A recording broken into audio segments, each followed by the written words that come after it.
Meet Vilma Llaguno, a talent agent and screenwriter who got her start as a stage mom. After managing her own children's careers, Vilma eventually started her own talent agency to fulfill a need she saw in the Chicago market, and has since expanded to Los Angeles and Atlanta. Welcome to Scratch, Claw, Push, a podcast about artists clawing out a place for themselves in the world. I'm Billy Jo Cones. And I'm Brandon Duke. Let's go.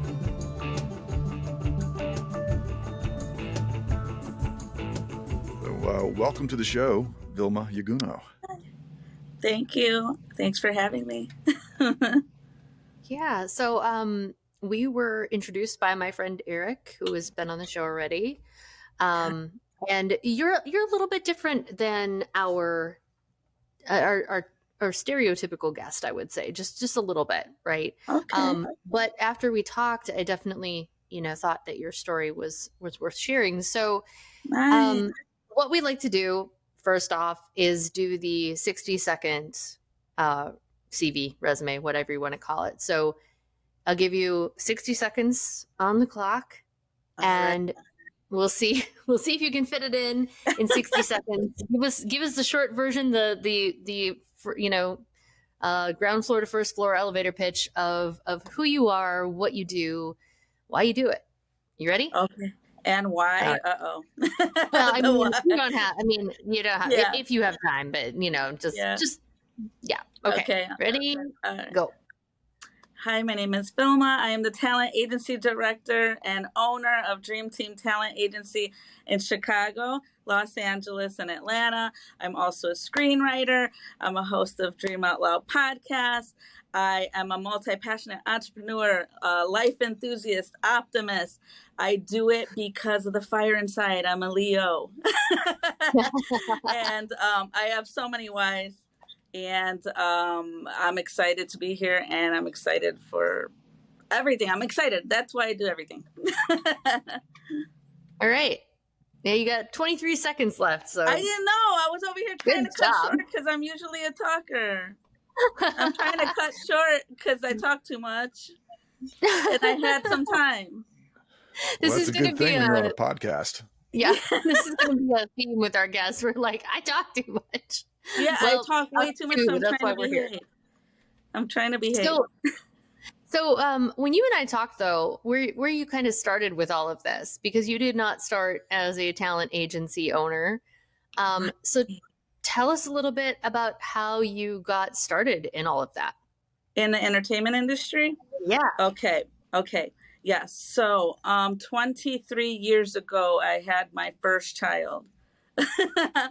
I know I always say it's hard to tell because how did I have a child when I'm like 30 now, right? No, but 23 years ago, I had my first child.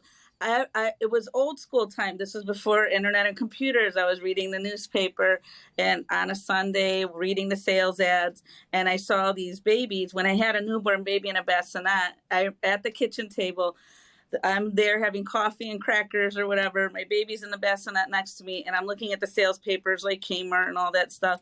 And I see babies, and I'm looking at my baby, and I'm like, how come my baby's cuter than all these babies? Because every mom thinks their kid is the cutest. And so I was like, how can I get my kids in these ads? This is my first child. We need to make her a star. Like, that's just what most parents think when they have a baby. And I was like, oh, I have to move to LA or New York because we're in Chicago. And I was like, how would I ever do that? I never been to New York. I never been to LA. And so then we were at the mall. Fast forward the next week or so, we're at the mall, and I see a sign for baby beauty pageants. So I was like, oh, well, we can't be in the industry, but we can do beauty pageants. So I signed her up. She was 3 months old. She won over like 50 kids. So then she made it to the state, and then she won over 75 kids. Then I started submitting her from the parenting magazines to all the baby beauty contests where you send money and your kids' pictures. And she won Cutest Baby in America, over 780 something kids. And I was like, see, it's not just me. Because, everybody thinks that your kid is the cutest, but I'm like, it's not just me. She just won Prettiest Baby of America. And she was like a few months old. So I went to the next stage of the beauty pageant. And while I was there, I met some lady. She was a mom that does the pageants as well. And she said, hey, I can help you get your kid into modeling and stuff. Here's my card, call me and come see me and I'll teach you. And I was like, what? This is before, again, internet. You just meet people by footwork. And I called and she said, come to my office in the suburbs. So I brought somebody, told them to wait outside because I didn't know really where I was going. I was just trusting. She's like, if you pay me $125, I'll teach you, whatever. So I went in there, paid $125, and she had a packet for me. And she's like, these are all the talent agencies in Chicago. This is what you're going to send them. And she showed me proof of her kids' paychecks for bookings, like a Huggies commercial. And her son made $60,000 on a Huggies commercial. And this was 23 years ago. So 60 grand 23 Wow. years ago is $1 million right now, right? And so then I was like, oh my gosh. So it ended up being legit. My point of telling that story is like taking risk. Like I'm not scared to I trust everyone first. And then until you prove that I shouldn't. And it's scary because I'm not scared to go in Ubers. I have friends that are like, I trust no one. Everyone's out to get us. And I'm like, whoever picks me up, I'm trusting them. Everything's going to be okay. And so far, so good. Hopefully, of course, I ran across tons of scams along the way. But I feel, like you have to just not be scared of doing those things. So I wasn't scared. The lady gives me this thing. I go home. I did exactly what she said. And within 2 days, back then, it wasn't cell phones. My caller ID on my house phone, off the hook. My baby got signed with 8 of the agencies in Chicago. So Wow. when she got signed with 8 agencies, so now I'm working with 8 talent agencies. By the way, we were like the first Hispanic babies. Like that's what a lot of the agents kept saying is like, this whole thing is, but they didn't even say diversity back then. They're just like, this whole mix thing is starting to be a thing. We're going to have to start like having different looks because my daughter is ethnically ambiguous. You don't know what she is. And because she's Hispanic, she's Puerto Rican, Mexican, Spaniard, she's mixed. And they're like, this mixed thing's going to be in. So clients started booking her. So my kid was the kid for every time they needed somebody for the Hawaiian ads. Like they just needed a little more olive or brown because all they were doing was black and white at this point. Now they're like, we need to throw in something else because this mix thing's happening. And literally clients would say that to my face, like this whole mix thing. And I never took it to like, I'm like, oh yes, you need a mixed baby? Fine, hire us for every mixed thing. So literally I had another child right away after. So he was signed. He was signed at 2 months. And then I had my third child and I called from the hospital and she was signed from the hospital because they were assuming that I make cute babies. And my 3 children for till they were 5 years old were the first little Hispanic babies in Chicago. And we were on a set 3 to 4 times a week. So they were 5. Wow. Then once school started, things changed because it's a little harder. But what happened was once internet started and you were able to now find ways to submit, we started getting competition because now it was easier for them to reach people. They would put a casting out like looking for this. So we started having competition about 5 to 8 years into their into their careers. And so then everything changed. So I had to adapt and adjust to everything changing. But being the first ones, I would get everyone's asking, how are we doing it? When my kids are on the billboards, when they're on toy packages, when they're in commercials, like, how did you get your kid? You didn't have to go to LA. This was all in Chicago. And it was like an underground, like, you can't find who the real agents are. If you Googled it, you're going to find all the people who charge you money for stuff, and that took years. It just recently, the first 10 to 12 years, there was no way to find an agent unless you knew someone. And then, so over the years, I started helping everybody for free. Just give the information, tell them where to go, tell them where to get pictures. And then finally, I was like, why don't I get licensed to get paid for giving all this information? And that's how my agency was born. But it was not born until 5 years ago. So it was not till my oldest was 18. And she was going off to college. And I was like, devastated that she was leaving, which, by the way, she only went to college 30 minutes from the house. But since I was devastated that she was leaving, I'm like, I need a new baby. And so I opened up this agency and it became my new distraction so I wouldn't be at her dorm every day. And Dream Team was born, and took what I liked from the agencies they were signed with all these years, and I paid attention to what I felt was missing. And I created Dream Team. Like, we're like no other agency. First off, we're the only agency that we built through social media. Everything was word of mouth. Secondly, we're one of the only SAG franchise agencies that will accept talent without credits. Because most of the agencies here, you got to come with credits. I would literally guide them and help them. We have people come with no headshots, and I tell them, all right, we need to get this headshot. Do this. If you do this, I'll give you a chance.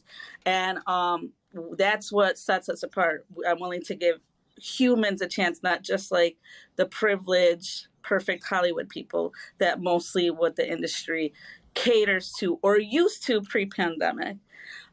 With this pandemic, what happened was we made history. First off, I made history because I'm the first and only Hispanic to own a talent agency in those 3 cities ever in life. Okay. Not including women, men. There's no other Hispanic who owns an agency in 3 cities. But then we were started off as non-union the first 2 years. So I was able to guide and develop. So I was kind of like managing / agency. I have a managerial style agent. That's what I am, because I develop the talent and get them ready. And my goal with the whole Dream Team was, we're a team. If you have a dream, let's do this. So a lot of my talent are people who, they're lawyers and they're doctors and dentists, and their real dream was to be an actor, but they never did because they needed to make money, they needed to have careers. And so I told them, you can have both. So these are people in their midlife, and they're coming like, I never got to do this. I want to try it now. I already did my career for 20 years. And so I helped prep them and get them booked on TV. And we became SAG during the lockdown. We were non-union, so I was able to develop everyone. Then I went to be SAG franchise, and that's when we can get all the TV and film bookings, because before we were getting all commercials and prints and non-union stuff. And then once we became SAG in our very first year, less than, I think, 10 months, I got 100 actors their first co-star roles on television, right? Their first time ever speaking on TV was through us. And these are people, I always say, like, I take people off the streets and I make them actors. And then one of the casting directors asked me, like, what do you mean you take them off the streets? I'm like, I'm just being funny. Like, I just put a post looking for talent, and whoever comes, they didn't have to have degrees. They don't have to go to theater school. They don't have to whatever. The requirement is they had a dream and a passion. They wanted to do this, and they did the things I said they needed to do in order to do it. And if they did all that, success. We made that year over 20 of our actors become SAG actors within a year, which means they booked more than 3 jobs each, SAG union jobs.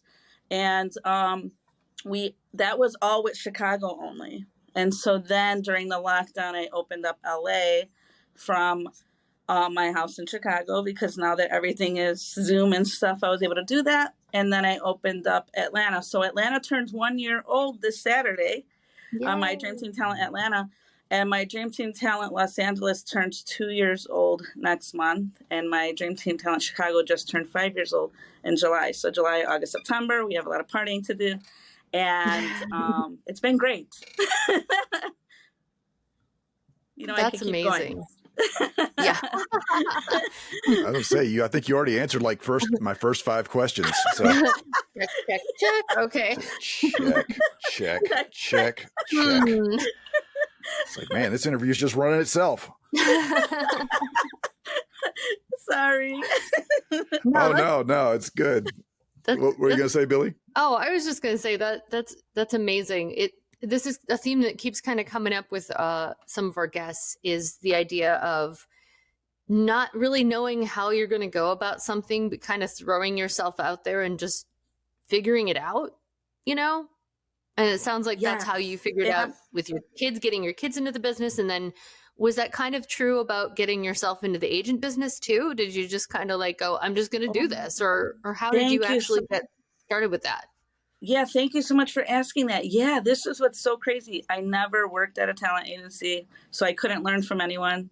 I just had to figure it out. And I literally was very honest with all the casting when I started.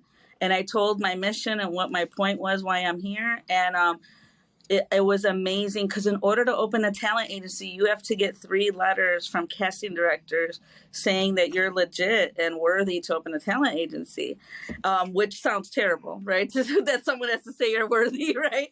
But really what they mean is they want to make sure that, no scams, or it's not somebody, evil trying to get in the industry and have this kind of power over actors or whatever it is. And I had to reach out to casting directors that I guess I did have my in was my kids were in the business, so casting directors, I knew who they were, the casting directors were, and they knew me as a stage mom. I was stage mom, I was a momager, which is not really respected, so they're like, oh great, another mom just trying to be nosy and get in the business. And I was like, no. So what happened was I found a web designer, which I found online. It was a Craigslist ad or something. And she was out in LA and she did this beautiful website for me, really affordable because she was just getting into web design. So it was one of those situations where a woman, like, let's come together and help each other. And then I had this woman who I met on a set with my kids. She did their hair and makeup before. And she says, I want to become a photographer. So I'm like, we need to have breakfast. And I'm like, hey, why don't you practice doing photography by taking pictures of people I know that want to get in the industry? And then we're going to put them on this beautiful website before I contact the casting directors to show that I'm serious. Mm-hmm. Right. So I waited till I had 50 talent. It took about 6 months. I had 50 talent just from word of mouth. My friends, family, people who always ask me, how did I get my kids involved? And I told them, would you want to be signed? I'm opening an agency. I won't announce it till I have 50. And so once I got the 50, I started knocking on doors. And the way I knocked on doors is, if I saw a casting director speaking at a panel or at an event, I would buy tickets and go to that event. And I'm like, I'm not leaving till I talk to them and introduce them and tell them what my plan is. And that's what I would do. I would say hi, and then I would take a selfie with them. And then when I would email them, I'll say, hey, I met you at an event, and I send the selfie so they can see, oh, put 2 and 2 together. I'm opening this agency. Can I come in for a meeting? I need your help. And then I would go in there and pitch what I'm trying to do. And my meetings were supposed to be 30 minutes. I would be there 3 hours. Like the same way I'm talking here, the talk would go that long. Of course, I'd show up with coffee and cupcakes, and we would make it a really fun afternoon. And that's how I got my letters. After our conversations, they would write the letters, and they looked at my website. They gave me advice on, you should do this, you should do that. So it was literally just asking strangers for help. Like the whole way, like these are people that they didn't know me. I knew who they were because I was watching the industry. Some of them knew me because of my children. But they weren't like, hey, Vilma, come anytime. They're really like, oh, great, this mom's going to bother us with her stuff. Because mostly momagers and stage moms are mostly pushy. They're all in the business on set. That's a real thing. I was like that early on. And I went into one table read with my daughter, and a director was giving my daughter directions, and then I butted in. And he's like, hey, like, I'm the director. Can you not? And I needed that. Like, I needed from that day on. I'm like, oh shit, this isn't my job. Like, let the people do what they're here for. I'm mom, when they have lunch and craft services, but I needed that. So thankfully that guy stopped me, because I could have been a monster momager. And then him calling me out made me self-aware of what I was doing. And from that day on, I'm like, when we're there, it's business. Everybody is hired to do a role here. And I'm not going to be that, oh, great, if we hire her, the mom's going to be in our business. Because then it'll be hard to go back, right? And so everything, till this day, there's things I'm learning.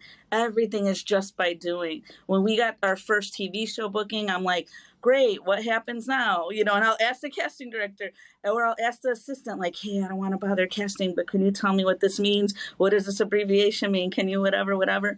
And then around Christmas and birthdays, I send Starbucks gift cards and thank them for the extra time because they're helping me. And I think people, when you're doing it from a place where you're really just trying to figure it out, people don't mind helping. And I think that a lot of us are scared to ask because we don't want to. I don't think there's any dumb question. And I tell my actors too, when you're new, if you don't know what something means on an audition, whatever, ask anything. And so I'm that person. I will ask anything. I don't care.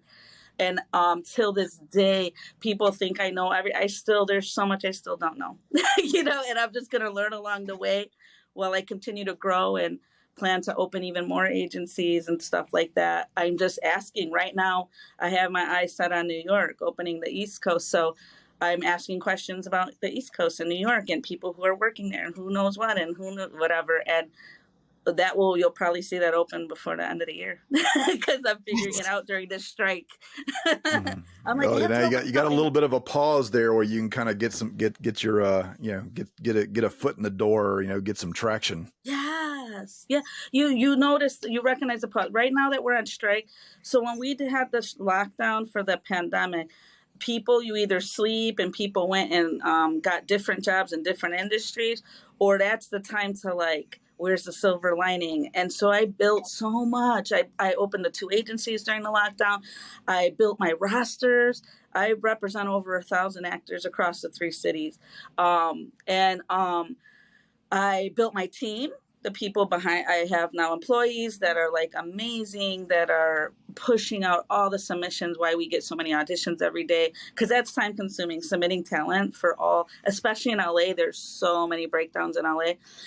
So now when we have this strike situation happening, everyone's in a panic. I have so many talent, like I have to go back to my day job. I got to get a new job and go back to my nursing career and all that, because now there's not a lot of work for actors. And I'm like doubling down on the whole creative side of what can I do that we might not make money now, but we'll be ready to make the money when we're open, Yeah. And so it takes sacrifice, but I have a lot of mentors, and, I like a lot of big people that I follow every day. And my mentors are through social media, and I see I genuinely every day put a lot of time into what seed can I plant now that's going to maybe not make me money today, but it's going to help when we open up. And that's why, bringing up New York to you, like I can have my whole roster signed. So once the strike's over, we're in those auditions in New York for TV and film, because once this break is over, this pause, it's good. I've been there before during the lockdown. It goes haywire. That's why I got 100 bookings right away, because I helped develop talent during that lockdown. I literally was on Zoom with them, sat in workshops, stuff like that. And then when those are the first ones that booked when we were back out, the ones who stayed getting prepared during the pause. And so right now, I have only 1/3 of my talent that are like staying prepared and putting this energy into being better for after. I have 2/3 that I feel fall off. And it's only been like 2 months of striking, and they're already like they're already stepping away, So what's going to happen is when everything goes back to normal, I'll lose at least 100 actors that just went a different route. People are taking jobs at hospitals and going back to those different steady careers. And guess what? I have hundreds of emails of people trying to come in. So sadly, this is an industry that everybody's replaceable. It's sadly, but it's showbiz, right? And there's a million people that want the roles. So I'll never have a shortage of actors. But sadly, if you're not all in and you don't jump when they call, they're on to the next right away. I'm curious to know about building that initial roster of 50, especially because when you're starting out, getting people to trust you, are you just constantly playing I've already been managing my kids' career, so you're counting them as the first 2 or however many you got, and then you're just okay, tell us about that process. I feel like that would have to be. I mean, it's a first step, but it seems like that could be a really daunting first. But then you think about 50 people it sounds like a lot. Yeah, it's it was scary in the way, I literally had the shell of the website made for literally 6 months before I even had the nerve to ask people to be put on this website. And that took another 6. So I had the website for a whole year before I presented it to someone. So it took a year to have the courage to get 50 people on there and to go in confidence to these people to say, I did it with my children. I could do it with you. By the way, I don't have breakdowns yet. I don't have access to getting these people auditions. But the way the universe works, if you just like put stuff out there, what happened was my kids ended up getting an audition, and they needed a family. And they're like, guess what? We need Hispanics. And so the casting director, by the way, my kids are still signed with their agent. Their agent's not knowing that I'm trying to build an agency, right? And so I'm still taking my kids with their other agent to their auditions. And I go to this casting, and it's a casting director who flew in from LA, and they're going to film this Lotto commercial in Chicago, and they need Hispanics. And guess what? You can't find in all 20 agencies in Chicago. This was 5 years ago. You can't find Hispanics. So there's very few, a handful at each agency. So I was like, the lady saw me there, and I'm bringing my kids, and I have 3. So I have 3 little brown kids. They're like, holy cow, jackpot. And I was like, they're like, do you have more people? And I'm like, I said, when do you want to audition them? They're like, tomorrow. We need Hispanic and African Americans. I ended up going home, using my Facebook, calling the troops, and I brought 25 Hispanic and African American the next day to audition for this Lotto commercial. And that casting director's jaw dropped. Like, what? We would have never found these people. And I'm like, these people. Like, I say that because that's the kind of language I was getting, was like, you're the girl who could find these people. That's how I ended up breaking in. I had a special thing because I was the only like one that calling you like the Latino whisperer or whatever. I was the Latino whisperer. Pied Piper. Yeah, it was crazy. But you know what? In our cultures, like, we know only what we see on the news. So it's not, Hollywood is not something that the Hispanic or even Asian, Middle Eastern, any kind of diverse, like, there's so many, if it's not black or white, it's just such a weird, that are like scared of, no, you can't do that. We're scared of Hollywood. It's not for you or whatever. Or all the bad stuff you see in Hollywood. Like, when I got into this business, a lot of the family was so mad that I was having the kids in this business, because they're like, you see what happens on the news, you see what happens to these kids. And they would always warn me, like, you better watch them and don't let them alone with people, all that. Mm-hmm. And the whole Me Too, all of it, which is all factual. It is true, but everybody handles it different. So as long as you're aware, right? But the point is, so from me bringing all those people, that was my point. I proved myself to the first casting director, who just met me that day, by the way. And I told her, I'm so glad you asked, because I'm trying to open a talent agency. If I bring people tomorrow, will you write me a letter? That's what I told her. And she was my first letter the very next day. And the letter, I literally want to frame it. I have to still print it and frame it. I have it locked in my phone, but it literally said, her diverse, they said, this is what the industry needs, is this person to come here. She's bringing what the industry needs. And it was in perfectly beautifully said words. But the point was that I found out that I was a diversity inclusion agency, right? They put me in that hole to where I would get called only for that, for the first few months. And then about, after we were running in business about 7, 8, 9 months, guess what? I started having Caucasian talent. And so now they're booking too. Oh, so wait, you don't only work with Hispanic. And so then I literally right now, it's funny because I am the Latina. There's still more Caucasian talent than any other group of talent, right? And so my roster is probably 50% Caucasian. But because I also I have the most diverse talent on my roster, that stands out the most. Mm-hmm. But I literally would say it's a fair share. Those 100 TV show bookings, they were not all 100 Hispanic people. They were literally third Black, third white, third Hispanic, like whatever. And then Asian, Indian, Middle Eastern. I have all of it. No matter, I don't even cast by the ethnicity. I'm all ethnicities, everybody in, and whoever you want to book to be the nurse, that's who they choose. You're the Shonda Rhimes of Thank you. Of Chicago. Yeah, I genuinely. So then I duplicated that in LA, but LA is a different monster because LA there's 500 agencies, right? Mhm. And there's also in LA you can have a commercial agent and a TV theatrical agent, and it's so much more complicated. So I'm 2 years in LA. Right now, this year we had the most bookings that we had. So I mean, we started in a pandemic. We're in a strike. We didn't have a fair chance in LA yet, you know, but I will say this last summer alone is the most bookings we ever had in LA. So, and this is during a strike. So How I many? think during the strike, they're noticing us because Yeah. we're staying all in. How many talent do you have on your LA roster right now? LA, I have 365. I know that because I sent an invitation yesterday for my 2-year anniversary party. And how many in So Atlanta? in Atlanta, 269.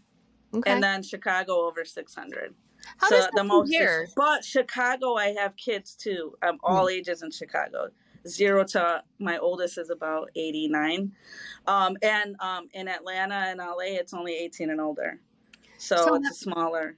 yeah, Mm. so how does that compare, because not everybody listening to this is going to know, and I don't even know, honestly, and I know every agent's a little bit different, but do you know where that puts you, like, size-wise in Oh, regards to yeah. other agencies? Yeah, we're not boutique. When Okay. I started off, my literal website said boutique talent agency. And I was like, I am lying. I have over 100 talent. Yes, we're not boutique. After I got those first 50, I ended up hitting 100 within the year easily. And I couldn't believe when we had 100 actors. And then it just went like wildfire. And the way it went like wildfire is I started hosting workshops because we were non-union. So I was able to have casting directors or LA actors come into our office and train our actors. Mm. And when I started hosting those and we had a really big office space, all of that just happened on accident, like finding an affordable office space nearby. And that wasn't in the plans and everything. Because I had to finish that part of the story. When I brought those 25 people, 7 of the actors booked the lottery commercials. So that was our first bookings before I Wow. even announced to the public that I had an agency. So we got bookings before I even opened. So before I opened publicly. So they hired a whole Hispanic family. They hired some of my African Americans because they were making 2 lottery commercials. They were making for African American and Hispanic lottery commercials. And so all of that stuff was like, I kept getting validation that I'm supposed to do this because the lines, everything just kept happening. And because of that, I had posts. I had commercials to share that we got these talent on these commercials. We made money because they all got paid a nice amount of money for these lotto commercials. And then that, of course, everybody's like, what? And then that got everybody in, and I was able to host things, and I started posting what we're doing. So as I'm learning and developing, I'm sharing what we're learning and developing. And nobody ever shows the making of an agency, and I was literally showing the making of an agency. As a matter of fact, I'm working on my book series, and I'm like, I think one should be the making of an agency because I'm doing a series because my book will be like 800 pages of 23 years of the industry. So I'm doing a series by topic because nobody has attention to read books, right? So I'm doing them by topics, and then that way, and people want to know like how, because when I started the agency, you know how many people would say like, well, I'm starting one and I'm starting one and I'm like, okay, good luck with that, because I made it look so easy. But I had 20 years. I literally had 18 years in already, like 18 years of footwork, being on sets. And the secret was, I knew, because I owned a real estate office. I owned a dance school. I'm an entrepreneur by heart. So I always needed to work for myself. But I knew the place that I loved being was on a set. Even if it was just watching what they were doing, I was fascinated by it. It was me just bringing my kids, to sets and waiting there. And that was more fun than any day job, And so I was like, whatever I do, it has to be in this industry. Maybe I should just be craft service girl, start working on sets where I'm setting up the food for everyone. I was trying to find my place. So I ended up being an assistant, a photographer assistant. I ended up working at those modeling schools, because I wanted to know if the John Robert Powers and Barb's, all those modeling schools, if they were scams, because they were trying to recruit my kids. So what I did is I applied for them, worked there 30 days to see if they were really legit before I would let my kids be part of it, and found out they're not legit. Right? So my kids never were part of it, but I literally would like work at these places behind the scenes just to see what's happening in the industry. And then I would take on jobs where they're like, $100 a day, can you come assist here? Can you come cast this? Can you come watch this talent show, do things? And I would just go as an assistant. I would do it for free. And then as I got older with the kids and more confident being on sets, I started getting asked to audition with my kids. So then they're like, why aren't you coming in for the mom? And so then I ended up getting signed by one of my kids' talent agents, and I ended up booking 3 commercials in my first year, but they were only commercials where I could be myself because I'm not an actress. So I'm like, give me a reality show, follow me at cameras, but I cannot act because I laugh at everything. And sure enough, I booked, and I was doing a lot of background work on all the TV shows in Chicago, and then I got bumped up to like a featured on Chicago Fire. But I was really on those sets making friends. And on those sets is how I made friends with people who were in LA. So then I would go to LA and then ask to meet them for coffee. Everything was just putting myself in a place where somebody knows something more than me about this biz. And so much footwork. And you would, if I even tell you the stories of people I met, I look back, I'm like, I'm so funny and crazy that I would do that, because this was like before everybody really used social media to connect. I was one of the pioneers of using social media to connect, not just for the fun dating stuff, right? Like everybody's on there to hook up. I was on there to hook up with who's going to help me with this business, right? And I used it to the fullest, and I still do till this day. We can't even get into the stories of all of these. I get new clients every single week because of my social media. And I would literally ask the client, where'd you find me? And they're like, they looked up the hashtag. They looked up hashtag actors, hashtag Chicago actors. They're clients from other countries that are looking for actors because they're going to come shoot in Chicago or they're going to come shoot in LA, and they'll go on Instagram, and I'm the first one that's always going to pop up because I'm the only agency that still to this day utilizes social media, like 5 to 10 posts a day, like constantly cranking out what we're doing. And a few agencies now are like a little bit, they'll do like weekly posts, like they're trying to dabble in it, but no one does it. Like social media is like a priority in our office to-do list. Like everybody needs to know what's going on. We got to be connected. Everybody has to know who booked today. Everybody needs to know who is auditioning. And my talent all know, like they send me pictures of their behind the scenes every time they're on set. We have so much content to keep things flowing. And I think showing the world that we're doing it that's why we get emails every day of more wanting to join us. I know my agents are so busy and they have all this stuff that they have to do. And I think that that all of it just gets lost in the shuffle, that, and even going back to what you said about actors during the strike or whatever, it's like, well, it makes sense that you're going to lose some people, at least temporarily, maybe because they have to make a living. They have to like be able to afford to live. And so with agents and everyone, it's always a question of what cracks do you fit this into? So I was going to ask you, in your office, how many people work for you, and who does the social media in your office? Me and my oldest daughter, who's 23, and she's the reason I opened this business. And so she's still fully in it. So her and I run the social media stuff. Everyone, including when I meet strangers, know my voice. It's a lot of copy paste. It's the same thing. The booked it posts are all the same. We just changed the name. We just, so it's now a system. It's a process. So I have one really good, my person who oversees LA, she's great at making processes. And she's also my person who trains our interns and trains our employees. So since I don't have to do that, that helps because I'm the face, and I'm I actually close. Well, I close all the deals in Chicago. I have someone now that closes the deals in LA and Atlanta for me because she's been in it since the beginning. So she's able to do it now. So really the honest truth was, it took me years. It took me over 3 years to get comfortable with letting people take pieces of everything. Once you let people take pieces of it, I was doing everything those first 3 years. I was doing the submitting. I was doing the making the deals, doing the social media. And it took during that lockdown. I didn't start therapy till the lockdown.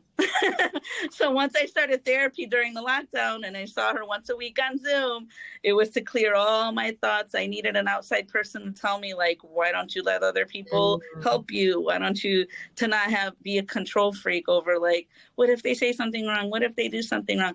So basically what my team knows, because I'm the one that does, my daughter is a mini me, and so she's amazing at the social media too, but I am still the face that all the actors, because I own it, that they want to talk to and see.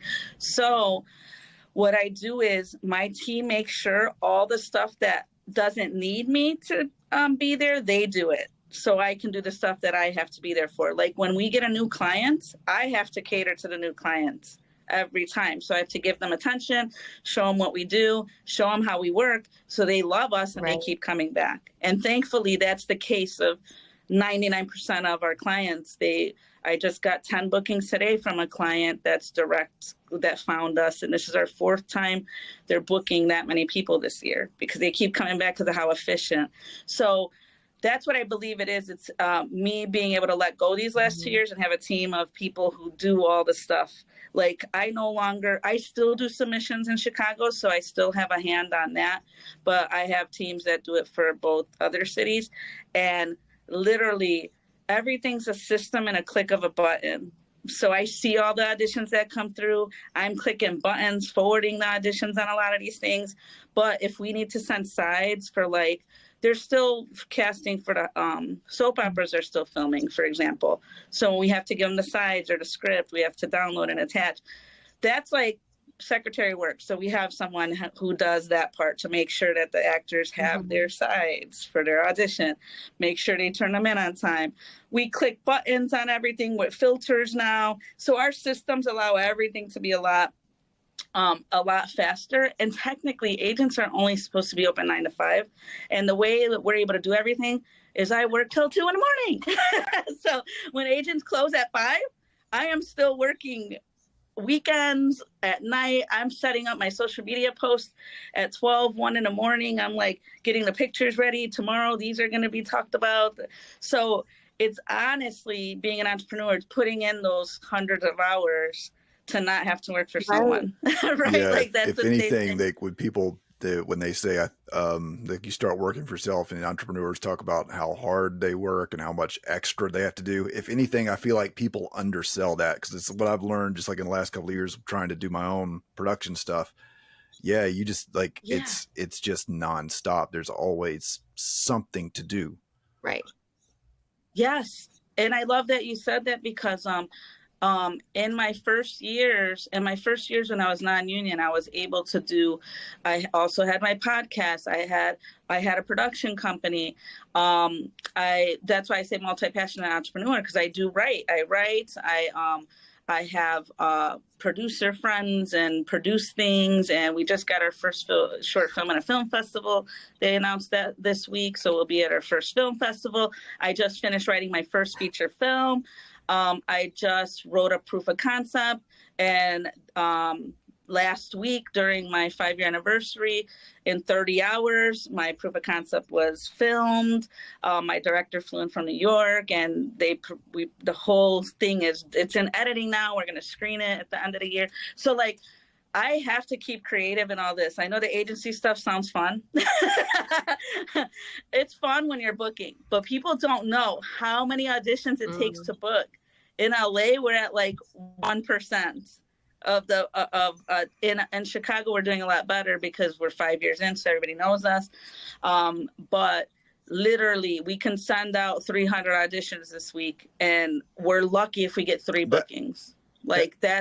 That leads me to a question, because I am instantly impressed just by your attitude, and you clearly are someone who's got a lot of drive.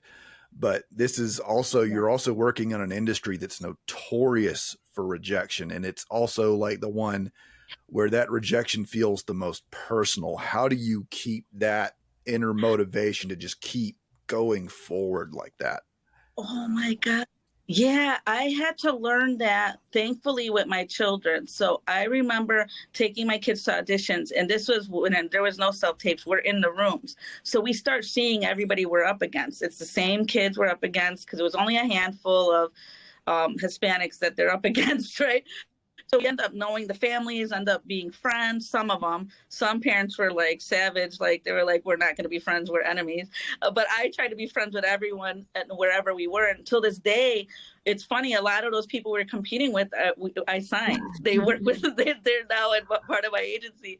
And what happened was, I used to take it personal. I used to literally count the days like, oh, callbacks are tomorrow, so I should hear by 5 today. Like, for sure, my kid was the cutest in the room, and I know my kid looked better and did better. And, you know, we all had that, like, whatever.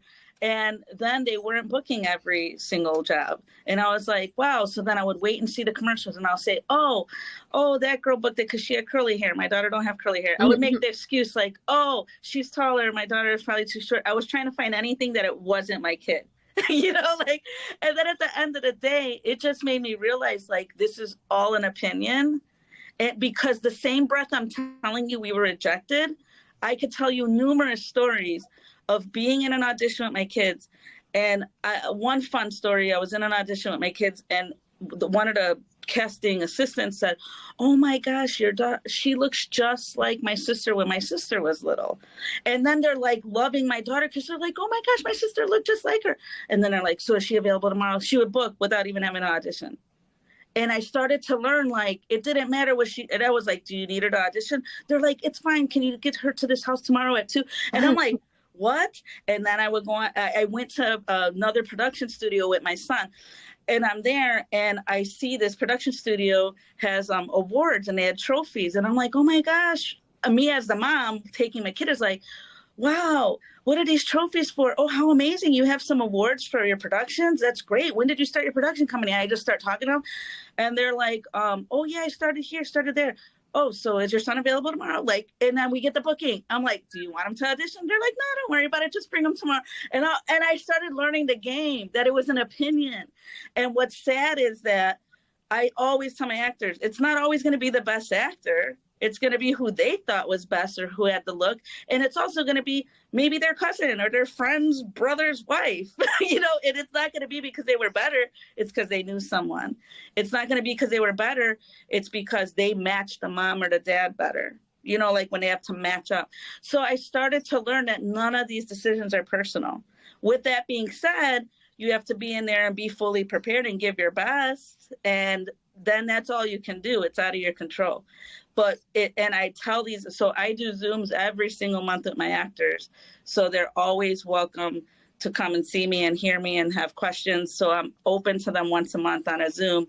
And I tell them every single month. And I have people that come every month for the pep talk to remind them, because the rejection kills them, you know?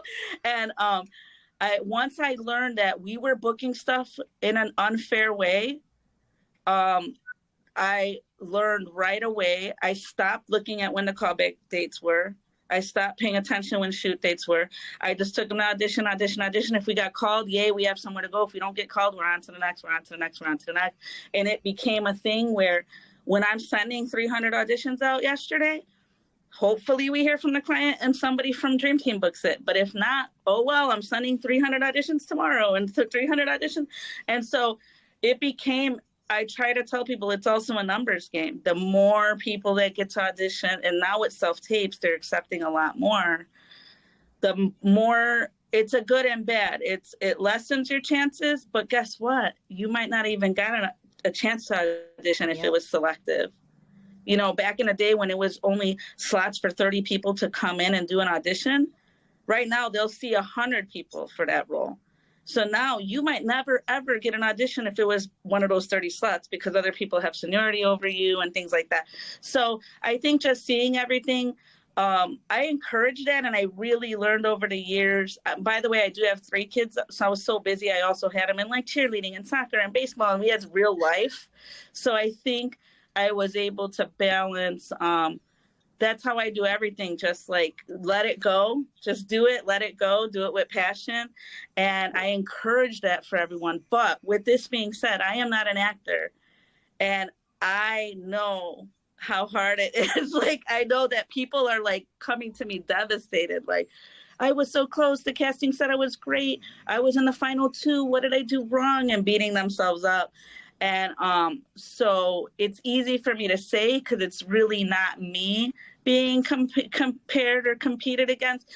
In the same breath, I'm competing because it's my agency. So are you know, just so trying we're to competing. impart that perspective where it's just focus on what you've got rather than the stuff you didn't get? So it's just, Yeah.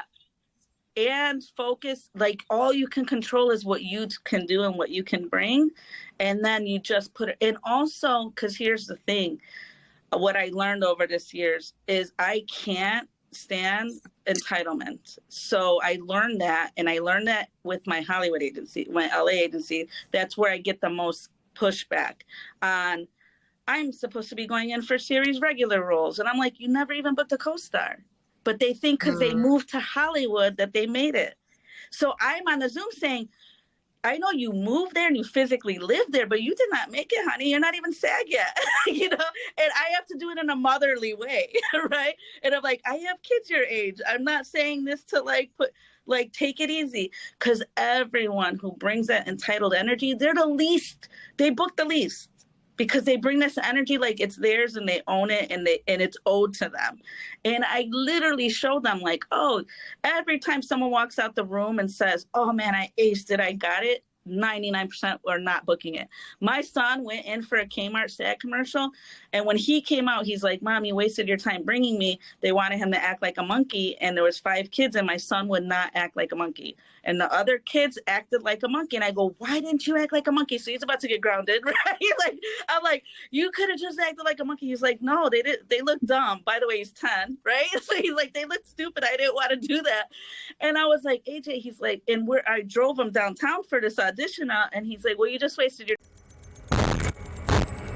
Well, but guess what? He booked it.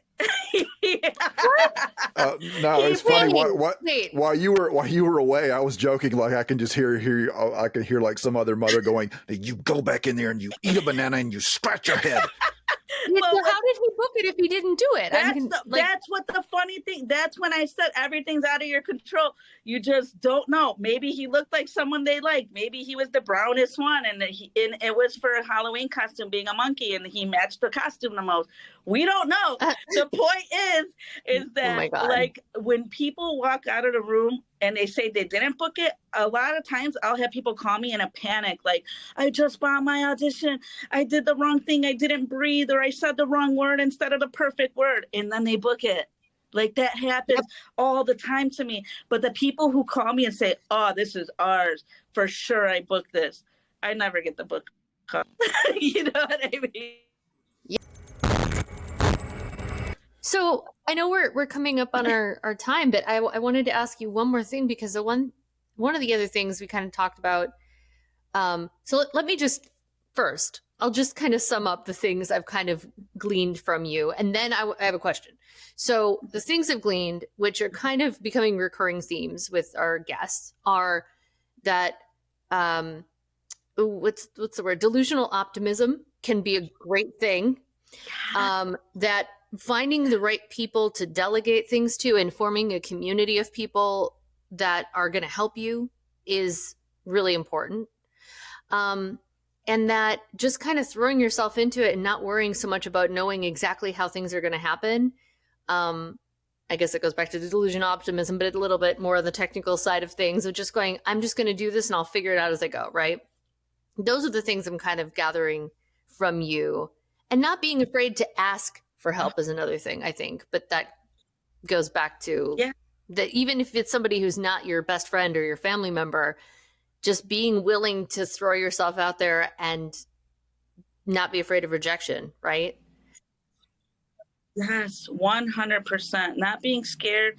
And that is what the delusional optimism, because like not being scared, and it's also maybe an ego thing. You have to throw out the ego, like that people get scared if someone's Mhm. gonna say no. And I'm like, if someone says no, like you'll be surprised how many people don't say no. Like there's more people that are scared to even say no.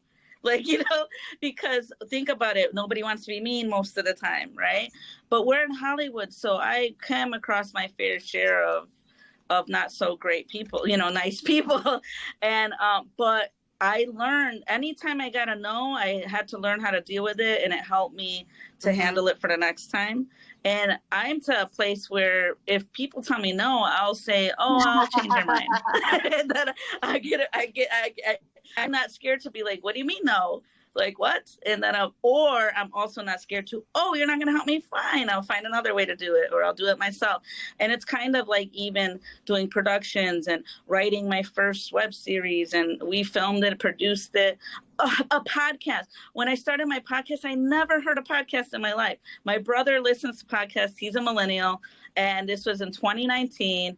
And he's a millennial, and all he does is listen to podcasts. And I'm like, what do they do on there? They're like, they talk. I'm like, I love to talk. I need a podcast. What do you need to do a podcast? And then I saw one of my actors had a podcast. I listened, and I told him, hey, I need you to come in for a meeting. He came in, and I'm like, all right, you have a podcast. I need you to make me a podcast. I have my topic. And then he wrote down 1, 2, 3, and I said, do you know how to edit these? Yeah, okay, let's make a deal.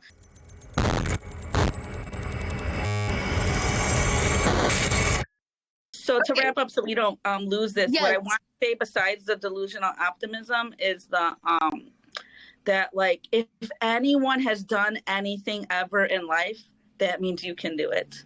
Like that's my thing. If someone made a movie, I can make a movie. If somebody wrote a movie, I could write a movie. If somebody opened an agency before, I can open it.